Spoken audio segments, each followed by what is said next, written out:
I'll just start with one to Mark. So, Mark, what was the driver behind the timing to launch this book?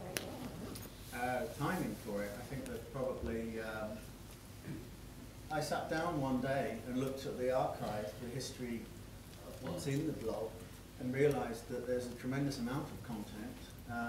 And then when I started gazing at it, originally what I did was just go to my blogs and then paste them into Word and just kind of look through it so that I could browse it rather than having to read it on the internet. And yeah, I just found that because of the way that I've written the blogs, much more about what's going on in general in the industry, it became a sort of really useful list of comments, you know, on different issues and what's happening in the industry. Okay, all right. So one for Philippe. Philippe, you it's an interesting take on, you know, outsourcing, and that the picture is not so grim as some may paint. So we at Competing, we recently launched a campaign around the future of IT leadership. So if companies are increasingly outsourcing and there's no sign that they're going to stop, so where is the future homegrown IT leadership is going to come from? First of all, I'm not an expert in IT, so I might be able to tell you about where I see that leadership comes from. I think the focus is always on what's lost rather than what's gained.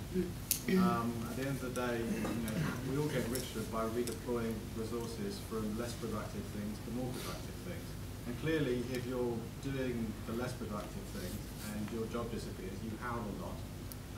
And nobody really pays much attention to the new job. And the person who's got the new job doesn't make the connection. They've only got the new job because the old one disappeared. People are always looking towards the past rather than looking towards the future. Okay. Does anyone want to pick up on that? Any questions here?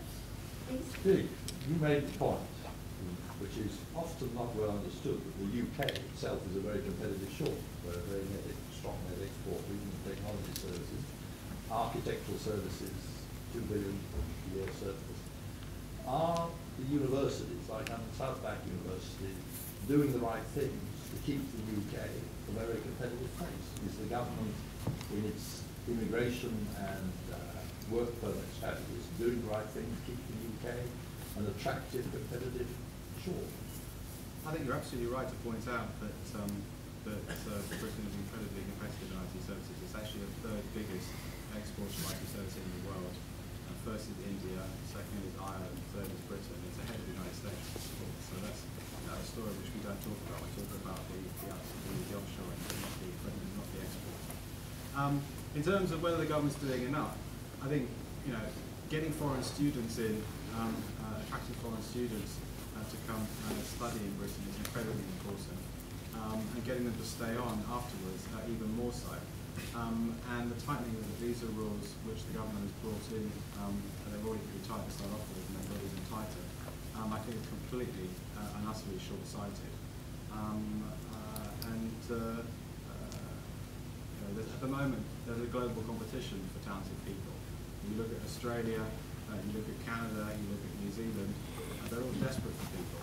The United States is quite restrictive, but because everyone wants to go to the United States, it has an impact, but it's not too damaging. You look at India and China themselves, incredibly attractive, not only to you know, people who previously emigrated from those countries, but also to Westerners. You go to Shanghai, it's full of Westerners there. You know, they see it as the land of opportunity, and likewise Bangalore.